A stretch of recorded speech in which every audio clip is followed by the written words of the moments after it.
Friends, ఒకసారి ఊహించండి. రేపు ఉదయం మీరు నిద్ర లేచిన తర్వాత ప్రపంచంలో ఒక అసాధారణమైన విషయం జరిగిపోయి ఉంటుంది. అదేంటంటే ఈ భూమిపై ఉన్న 8 బిలియన్ల మంది మనుషులందరికీ ఇప్పుడు ఒకే రకమైన ఇంటెలిజెన్స్ ఉండడం. అంటే ఎవరు ఎక్కువ తెలివైన వారు కాదు, ఎవరు తక్కువ తెలివైన వారు కూడా కాదు. అందరికీ అచ్చం ఒకే స్థాయి ఆలోచన శక్తి ఉండడం. అంటే ఒక గొప్ప శాస్త్రవేత్త, ఒక వీధి వ్యాపారి, ఒక స్కూల్ స్టూడెంట్, ఒక దేశ అధ్యక్షుడు, ఇప్పుడు వీరంతా అచ్చం ఒకే లెవెల్లో ఆలోచించగల శక్తిని కలిగి ఉండడం. మొదటిది వినడానికి చాలా న్యాయంగా అనిపిస్తుంది. బహుశా ఇది పర్ఫెక్ట్ ప్రపంచంలో కూడా అనిపించవచ్చు. కానీ కాసేపు ఆలోచించి చూస్తే ఈ ఒక్క మార్పు మనుషుల నాగరికతనే పూర్తిగా మార్చేసే అవకాశం ఉంది. అయితే ఇలా జరిగినప్పుడు మొదటగా అదృశ్యమయ్యే ఒక ముఖ్యమైన విషయం ఏంటంటే, ఇది మనకు చాలా సహజంగా అనిపించే విషయం కూడా. అదేంటంటే తెలివిలో ఉండే తేడాలు. ఇప్పుడు మన సమాజం ఎలా పనిచేస్తుందంటే, కొంతమంది విమానాలను డిజైన్ చేయగలుగుతున్నారు, కొంతమంది హార్ట్ సర్జరీలు చేస్తున్నారు, ఇంకొంతమంది కంప్యూటర్ ప్రోగ్రామ్స్ తయారు చేస్తున్నారు, మరి కొందరు వ్యాపారాలు నడుపుతారు. కానీ ఒక్కసారిగా అందరికీ ఒకే రకమైన ఇంటెలిజెన్స్ వస్తే ఒక వింత పరిస్థితి ఏర్పడుతుంది. యూనివర్సిటీలు మారిపోతాయి, ఉద్యోగాలు మారిపోతాయి, నాయకత్వం కూడా మారిపోతుంది. ఎందుకంటే ఇకపై ఇక్కడ ఉన్న వారిలో అత్యంత తెలివైన వ్యక్తి అనే భావన ఉండదు. ఒకసారి ఒక క్లాస్ రూమ్ ఊహించుకోండి. అందులో ఉన్న స్టూడెంట్స్ అందరూ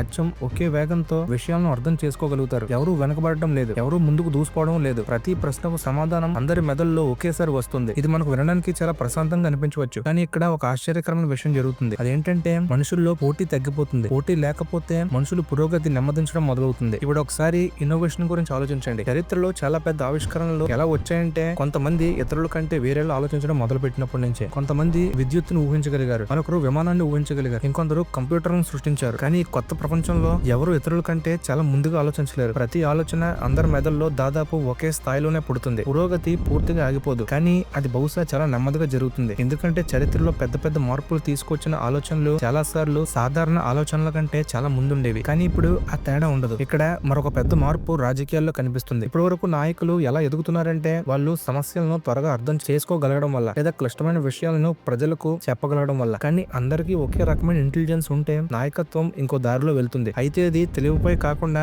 వ్యక్తిత్వంపై ఆధారపడుతుంది. అంటే ఎవరు ఎక్కువగా ఆకట్టుకుంటారు, ఎవరు బలంగా మాట్లాడగలరు, ఎవరు భావోద్వేగంగా ప్రభావితం చేయగలరు అన్న విషయాలపై. అటువంటి వాళ్ళే నాయకులకు ఎదగవచ్చు. అది సమాజాన్ని మరొక విధంగా మార్చే అవకాశం ఉంది. కానీ ఇప్పుడు ఆ తేడా ఉండదు. కానీ ఇక్కడ చాలా మంది ఊహించిన ఒక ట్విస్ట్ ఉంది. అదేంటంటే, అందరికీ ఒకే రకమైన ఇంటెలిజెన్స్ ఉందని అంటే అందరూ ఒకే విధంగా ఆలోచిస్తారనే అర్థం కాదు. ఎందుకంటే మనిషి ఆలోచనలను ప్రభావితం చేసే మరో ముఖ్యమైన విషయం ఉంది. అదేంటంటే అనుభవాలు. ప్రతి మనిషి వేరు వేరు పరిస్థితుల్లో పెరుగుతాడు. వేరు వేరు సంస్కృతులు, వేరు వేరు జీవిత అనుభవాలు, వేరు వేరు భావోద్వేగాలు, అవన్నీ మన ఆలోచనలను ప్రభావితం చేస్తాయి. కాబట్టి అందరికీ ఒకే రకమైన ఇంటెలిజెన్స్ ఉన్నా కూడా భిన్న అభిప్రాయాలు మాత్రం ఉంటాయి, వివాదాలు కూడా ఉంటాయి. కొన్నిసార్లు అవి ఇంకా ఎక్కువ కావచ్చు. ఎందుకంటే ఇప్పుడు ఎవరు ఇలా అనుకోరు, అతను నాకంటే తెలివైనవాడు కాబట్టి నేను అతని మాట వినాలి అని. ఇక్కడ ప్రతి నిర్ణయం ఒక పెద్ద చర్చగా మారవచ్చు, ప్రతి సమస్య ఒక పెద్ద వాదనగా మారవచ్చు. అంటే సమాజం మరింత ప్రజాస్వామ్యంగా మారవచ్చు. కానీ అదే సమయంలో ముందుకు కదలడం కాస్త కష్టం కూడా కావచ్చు. అయితే కొన్ని దశాబ్దాలు గడిచిన తర్వాత ఈ ప్రపంచం చాలా విచిత్రంగా మారవచ్చు. ఎడ్యుకేషన్ సిస్టమ్ పూర్తిగా మారిపోవచ్చు. ఎందుకంటే అందరూ ఒకే వేగంతో నేర్చుకుంటే